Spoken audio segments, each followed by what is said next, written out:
নাহিদ সাহেব বলছিলেন যিনি হাওরের মানুষ, আমিও তো হাওরের মানুষ, আমিও তো হবিগঞ্জের মানুষ, কাজী হাওরের কথা যখন বলেন এটা আমার আবেগে একটা বড় নাড়া দেয়। কিন্তু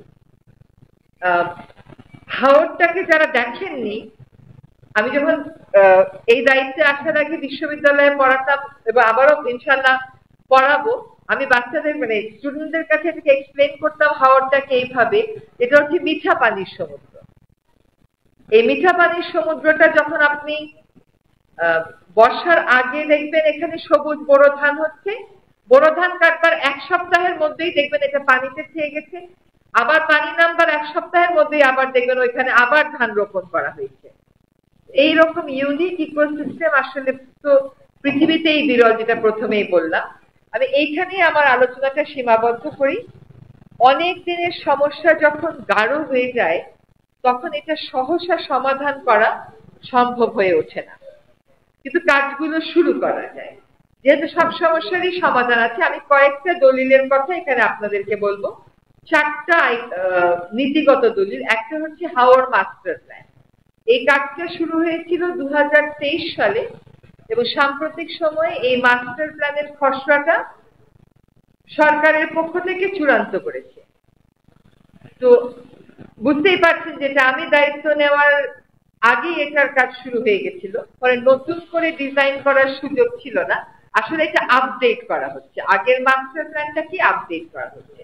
তো সেখানে আমার একটা স্পষ্ট নির্দেশনা ছিল যে হাওর এলাকার মানুষের মতামতটা এখানে রিফ্লেক্ট করবেন এবং হাওরগুলো সীমানা চিহ্নিত করার একটা বিধান রাখতে হবে।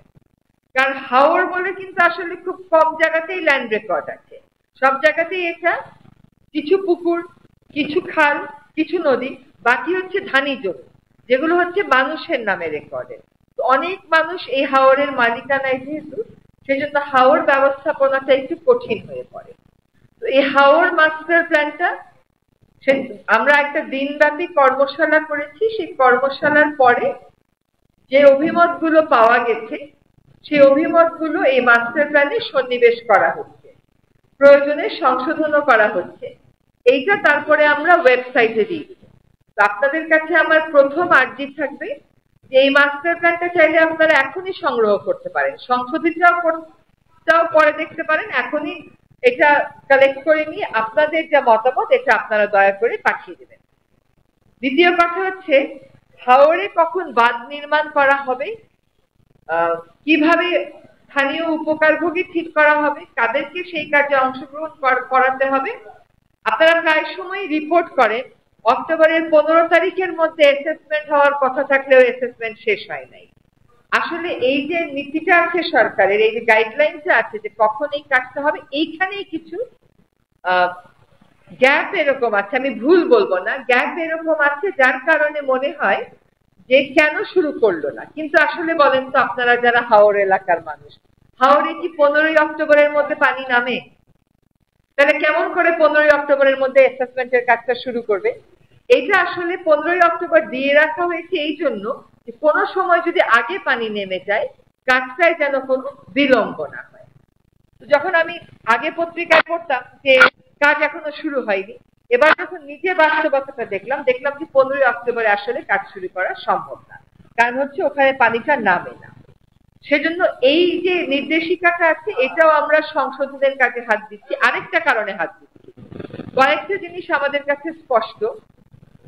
একটা হচ্ছে যে হাওরে যখন বাঁধগুলো নির্মাণ করা হয়, ওই বাঁধ নির্মাণে কিন্তু আসলে দরিদ্র জনগোষ্ঠীর অংশগ্রহণটা মেজরিটি থাকে না। তার কারণ হিসেবে আমি জিজ্ঞেস যে কারণটা কি, কারণটা বলা হলো যে অনেক সময় হাওরে বাঁধটা নিতে হয় এমন কারো জমির উপর দিয়ে যে তাকে আপনি ওই কাজে অন্তর্ভুক্ত না করেন সেই জমিটা দিতে রাজি হয় না।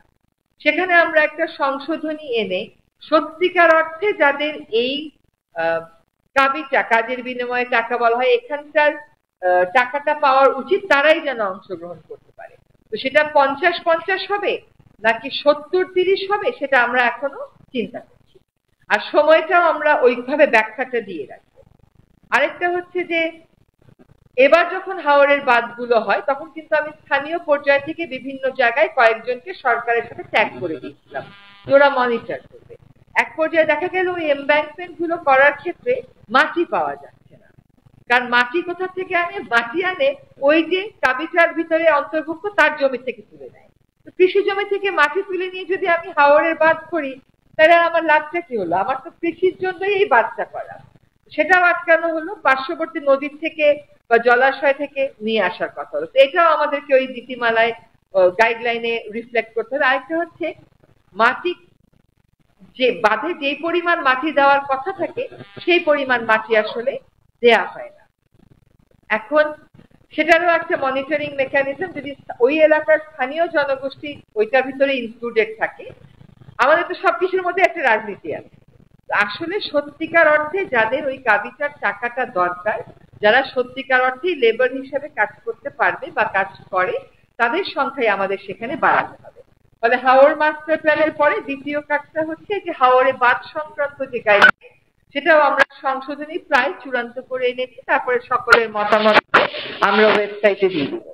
3 নম্বর হচ্ছে হাওর প্ল্যান্টেশন। এটা আজকে প্রেজেন্টেশনে বলা হলো যে 90% গাছই কেটে ফেলা হয়েছে জ্বালানির জন্য। এখন আমি নিজেই কিন্তু হাকালুকি হাওর নিয়ে মামলা করেছি যে প্রায় লক্ষাধিক গাছ কেটে ফেলা হয়েছে। তখন তো বেলায় ছিলাম, জিজ্ঞেস যখন করতাম ডিপার্টমেন্ট অফ এনভায়রনমেন্ট যে কত গাছ লাগিয়েছিলেন, বলতো ফাইলটা আমাদের এই অফিসে নাই, হেড অফিসে। তো এখন বের করেছি যে কত গাছ ছিল। এখন আবার গতকালও সিসিএফ সাহেবকে বলেছি এবং হাওরের নির্ভরশীল কয়েকজনের থেকে তালিকা নিয়েছি যে কোন কোন হাওরে আসলে বৃক্ষরোপণ সম্ভব। কিন্তু আপনার পরিসংখ্যান দেখে ভয় পেয়ে গেলাম, কারণ যদি আমি গাছ লাগিয়ে দিই তারপর 90% মানুষ জ্বালানির জন্য কেটে নেয়, এটা তো কোনো কাজের কথা। সেখানে আমাদেরকে একটা মনিটরিং প্ল্যানে আসতে হবে এবং কোন কোন হাওরে গাছ লাগানো উচিত সেটারও কিন্তু আমরা একটা তালিকা মোটামুটি প্রাথমিকভাবে চূড়ান্ত করেছি। হাওরের গাছটা লাগাতে হয় নাকি অক্টোবর নভেম্বর, পানি টান দেওয়ার পরে, তার আগে না। আরেকটা হচ্ছে হাওর ট্যুরিজম। হাওর ট্যুরিজমটা এমন অনিয়ন্ত্রিত হয়ে যাওয়ার তো কথা ছিল না, স্থানীয় পর্যায়ে তো প্রশাসন কাজ করে। তো যাই হোক, আমাদের এখন হাওর অধিদপ্তরের যিনি ভারপ্রাপ্ত ডিজি আছেন তাকে আমি পাঠিয়েছিলাম স্থানীয় প্রশাসনের সাথে কথা বলে আমরা একটা সুরক্ষা আদেশ, পানি আইনের অধীনে আজ পর্যন্ত কোথাও কোনো কাজ হয়নি, 2013 সালের পানি আইন, সেখানে সুরক্ষা আদেশ দেওয়ার বিধান আছে। তো আমরা হাওরের ট্যুরিজম নিয়ন্ত্রণে সুরক্ষা আদেশের খসড়াটা প্রস্তুত করছি এবং আশা করি এটা চূড়ান্ত করে দেবো। দেখেন, হাওরের বাস্তবতাটা এমন, মানুষ যদি না দেখে সে ওটাকে তো উপলব্ধি করতে পারবে না, কাজে মানুষ দেখবে, কিন্তু একটা তো সীমা থাকতে হবে। একই মানুষ প্রতিবার যাবে, অন্য মানুষেরা যাবে না। হাওরের ট্যুরিজমের ক্যাপাসিটি কত, কয়টা হাউস বোট আপনি এলাও করতে পারেন, হাউস বোট কোথায় যাবে কোথায় যাবে না। ধরেন সবকিছুই সরকার করে না, সরকার করে না এটা বুঝলাম, ধরেন সরকার করে দিল, কিন্তু ট্যুরিস্ট হাওরে যাওয়ার সময় যে আওয়াজ সৃষ্টি করে গান বাজানোর যন্ত্রটি লাউড স্পিকার নিয়ে যায়। এখন সরকারের পক্ষে কি 20,000, 50,000, 30,000 মানুষকে দাঁড়িয়ে দাঁড়িয়ে পাহারাটা দেওয়া সম্ভব হবে? ফলে এইবার যে সুরক্ষা আদেশটা আমরা করছি, পানি আইনের অধীনে এই পর্যন্ত কোনো কাজ হয়নি, কোনো মিটিংও হয়নি। 2013 সালের আইন, 2025 সাল, কোনো মিটিংও আমরা এখনো করা হয়নি, সেটাও করার উদ্যোগ নিচ্ছি। সুরক্ষা আদেশ আমরা একটা ড্রাফট করছি, যেখানে আসলে আমরা এই কথাগুলো বলে দেবো যে ট্যুরিস্ট কি করতে পারবে এবং কি করতে পারবে না, বলে তো দিলাম। তারপরে কি হবে? যখন আমরা সেন্ট মার্টিন দ্বীপে ট্যুরিজম নিয়ন্ত্রণের কথা বললাম, সেখানে দেখা গেল যে জাহাজে উঠবার সময় ওই ক্যাসেট প্লেয়ার গুলো নিয়ে যায়, লাউড স্পিকার গুলো নিয়ে যায়, পুরোটা জাহাজ ওই লাউড স্পিকারে যায়, সেন্ট মার্টিন দ্বীপে গিয়ে জোরে শব্দ করে বারবিকিউ পার্টি করে।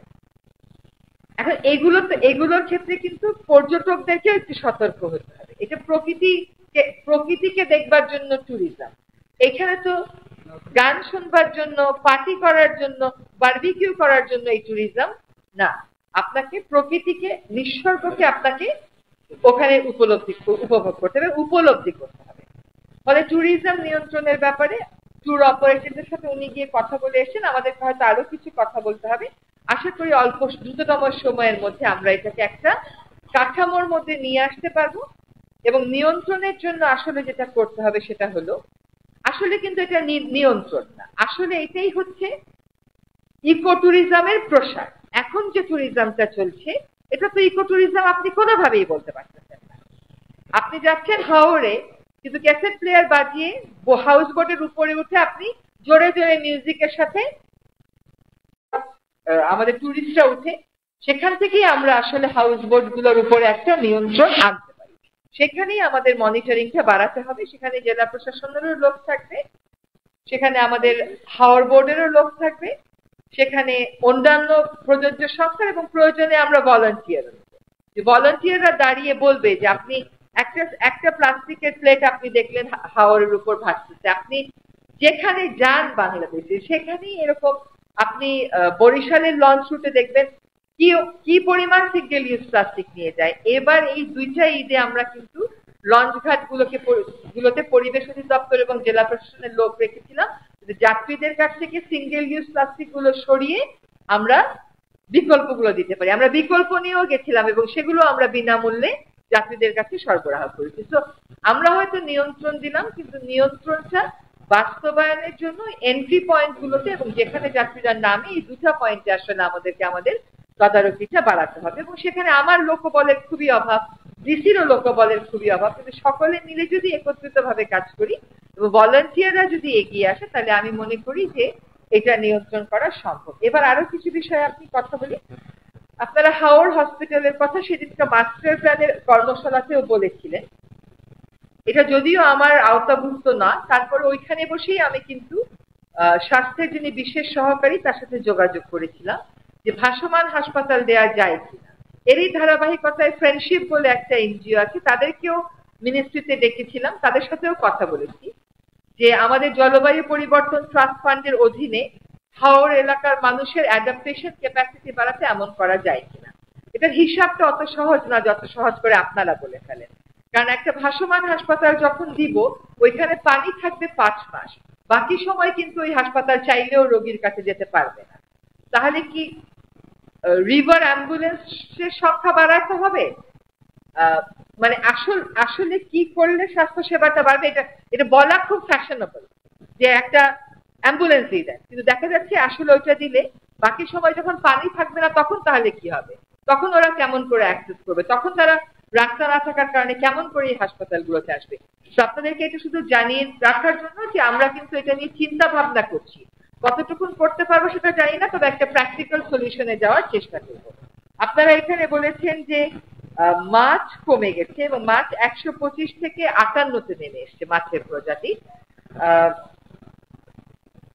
সব হাওর নিয়ে একসাথে কাজ শুরু না করে আমরা যদি একটা হাওর নিয়ে কাজ শুরু করি এবং সেখানেই মৎস্য কৃষি কোথায় কোথায় কি কি ধরনের নিয়ন্ত্রণ আনা দরকার একটা সেলের মাধ্যমে, যেটা একটা ইন্টার এজেন্সি সেল হবে, কারণ ডিপার্টমেন্ট অফ এগ্রিকালচারেরও মাঠ পর্যায়ে আছে, ফিশারিরও আছে, পরিবেশেরও ঠিক বলবো না ওই পর্যায়ে মাছ পর্যায়ে আছে, কিন্তু স্থানীয় কিছু অফিস আছে, এবং ভলান্টিয়ার নিয়ে আমরা সচেতনতামূলক কাজ কিছু শুরু করতে পারি কিনা both under the master plan and the সুরক্ষা আদেশ, ওটা আমরা একটু চিন্তা করব।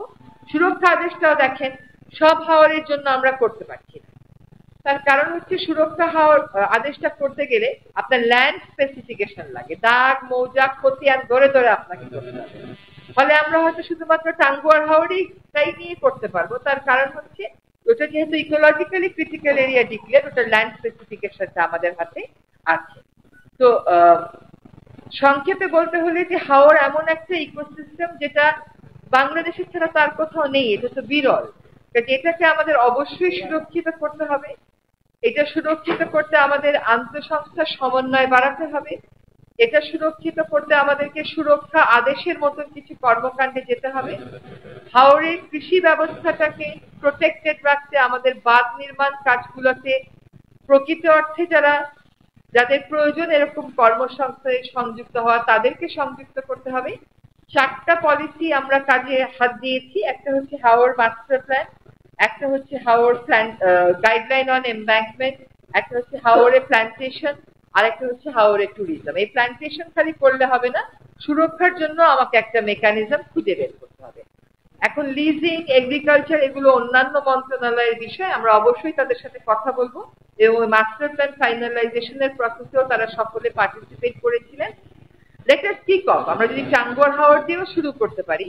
যারা লিজ পায় তারা বলে লিজের সময়ই ভালো ছিল, যারা লিজ তারা মনিটর, যারা লিজ পায় মানে লিজের বিরোধিতা করে তারা বলে যে এটা উন্মুক্ত জলাশয় বিবেচনা করে যদি সকলের জন্য উন্মুক্ত করে দেওয়া যায় সেটা ভালো। তখন আবার বলে যে সকলের জন্য উন্মুক্ত করে দিলেও আসলে যাদের এখানে ফিশিং রাইট এস্টাবলিশ করা হলো তারা ফিশিং রাইট এস্টাবলিশ করতে পারে না, কারণ প্রিভিয়াস লিজ হোল্ডাররাই নানান ভাবে ওইটাকে কন্ট্রোলে রাখে। So it is complex but it's doable, এটা করা সম্ভব। আপনাদের এই আয়োজনটা, এই যে একজন বললেন না যে সেমিনারের পর সেমিনার হবে, সেমিনারের পর সেমিনার যদি না হয় তাহলে প্রায়োরিটি হারিয়ে যাবে। এই কথাগুলো বলতে থাকতে হবে।